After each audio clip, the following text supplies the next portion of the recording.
The brain box presents. What is narcolepsy? Narcolepsy is a sleep disorder that is characterized by chronic, excessive daytime sleepiness. It is a neurological condition that impacts the brain's ability to manage the sleep-wake cycle. People who have this condition usually have a difficult time staying awake for extended periods of time, no matter what time it is or what they are doing.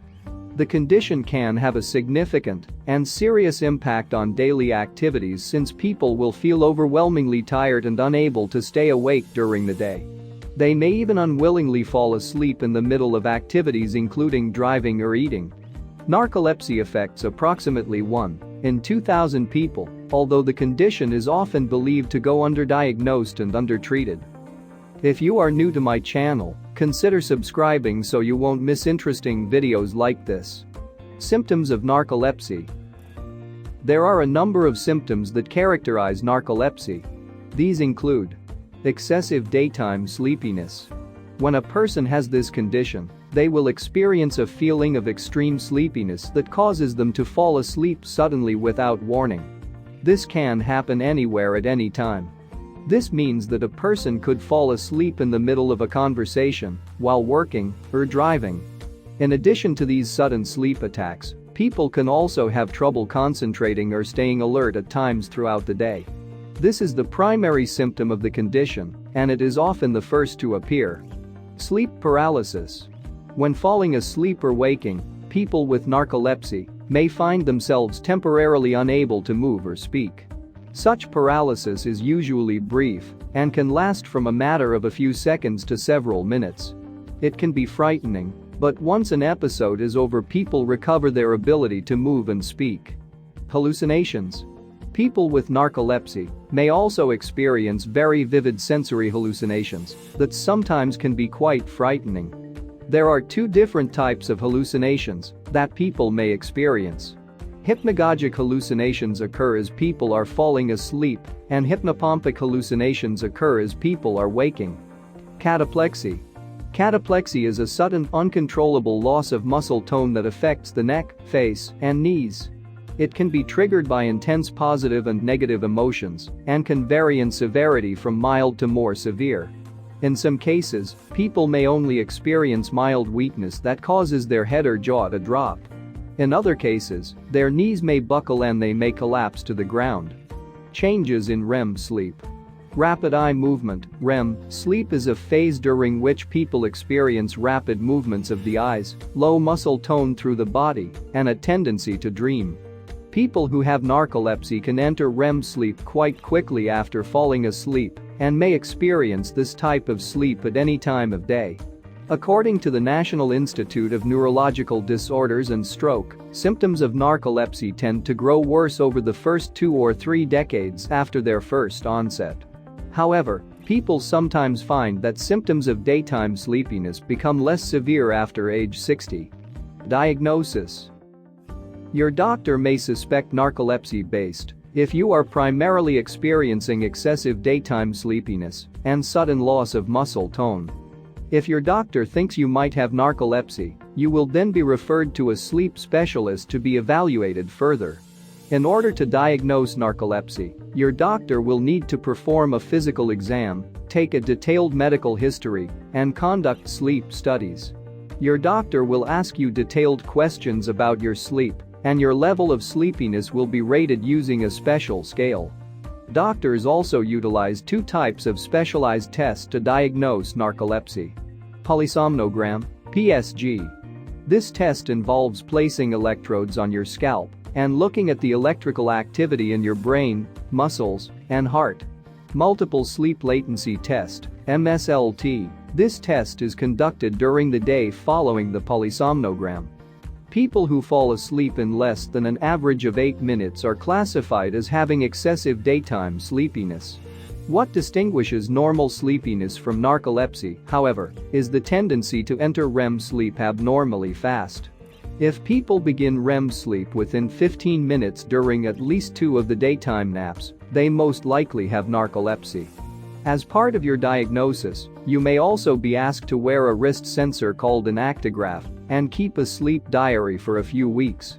In your diary, You'll record how many hours of sleep you get, how easy it is to fall asleep, how easy it is to stay asleep, and how wakeful you feel during the day. Causes. The exact causes of narcolepsy are not known, but there are some factors that are believed to play a role in the development of the condition.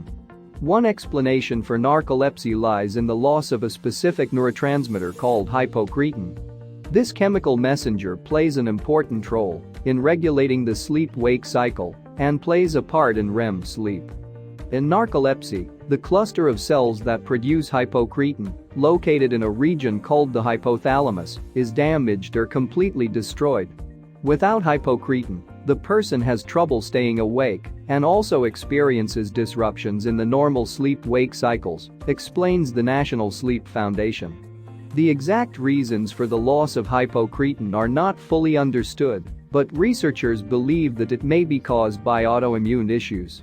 Due to a combination of genetic and environmental causes, the body's immune system is triggered to attack cells that contain this important chemical messenger. Types.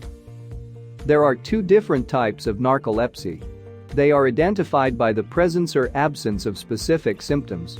Type 1 narcolepsy. This form was previously referred to as narcolepsy with cataplexy. People who have this type experience excessive daytime sleepiness along with cataplexy. They may also have low levels of the neurotransmitter hypocretin in their brain. Type 2 narcolepsy. This form was previously referred to as narcolepsy without cataplexy. People with this type experience excessive daytime sleepiness and do not have symptoms of cataplexy. They also have normal levels of hypocretin. There is also a condition known as secondary narcolepsy that can occur if the hypothalamus is damaged. The hypothalamus is located deep inside the brain and is important in the regulation of sleep. Damage to this area can lead to narcolepsy symptoms along with other neurological problems. Treatment. There is no cure for narcolepsy, and any associated loss of hypocretin is believed to be irreversible. However, many symptoms of the condition can be managed with the use of medications and lifestyle changes. Medications. Some of the medications that may be used to manage the symptoms of narcolepsy include wakefulness-promoting drugs. Modafinil, Provigil, or armodafinil, Nuvigil, are central nervous stimulants that are usually prescribed as first-line treatments. These drugs are used to help improve alertness levels during the day. These medications are preferred because they are less addictive than many older stimulants. Sodium oxybate. Also known as gamma-hydroxybutyrate or GHB, sodium oxybate is FDA approved for the treatment of narcolepsy. It helps reduce symptoms of excessive daytime sleepiness and cataplexy. It is high in sodium, so people who are taking this medication are advised to limit their dietary salt intake. Antidepressants. Some symptoms of narcolepsy may also be relieved with the use of certain types of antidepressants. Tricyclic antidepressants, TCAs, and selective serotonin reuptake inhibitors, SSRIs, may help with cataplexy, hallucinations, sleep paralysis, and disrupted nighttime sleep. SSRIs may be preferred because they tend to have fewer side effects than TCAs. While these medications may be used off-label for this purpose, they have not been FDA approved to treat narcolepsy. Other stimulants. While used less frequently than they were in the past, other types of stimulants are sometimes still used as wakefulness-promoting agents. These amphetamine-like medications are carefully monitored due to their potential for side effects and misuse. Lifestyle changes. Certain lifestyle changes can also help people better manage the symptoms of narcolepsy. Some of the recommended changes include getting exercise each day, taking short naps during the day, sticking to a regular sleep schedule, avoiding smoking, caffeine, and alcohol, not eating large meals at bedtime, sticking to a relaxing nighttime routine. Coping. In addition to following the treatment advice of your doctor, there are also some things you can do that will help you cope with your condition. Some tips that may help. Follow safety precautions. Certain activities can be dangerous if you have narcolepsy. This includes such things as driving or operating heavy machinery, but even many normally safe activities, such as walking downstairs or taking a shower, can be dangerous if you are experiencing sleep attacks or cataplexy. Some things you can do that may help: take a short nap before you drive. Only drive for short periods of time. Find ways to stay alert while driving. Look at alternative transportation options such as carpools or ride services. Seek support. You may also find it helpful to enlist the support of your friends and family. Ask your loved ones for assistance with tasks such as driving or running errands. Joining a narcolepsy support group can also be a great way to find resources and support from people who are having similar experiences. Narcolepsy affects many different areas of your life and often makes it difficult to cope and function normally. If you are experiencing symptoms of stress or anxiety as a result of your condition, you may also find it helpful to talk to a therapist or other mental health professional. If you enjoyed this video, give it a thumbs up and share it with your friends. As always, subscribe for more videos. Thanks for watching.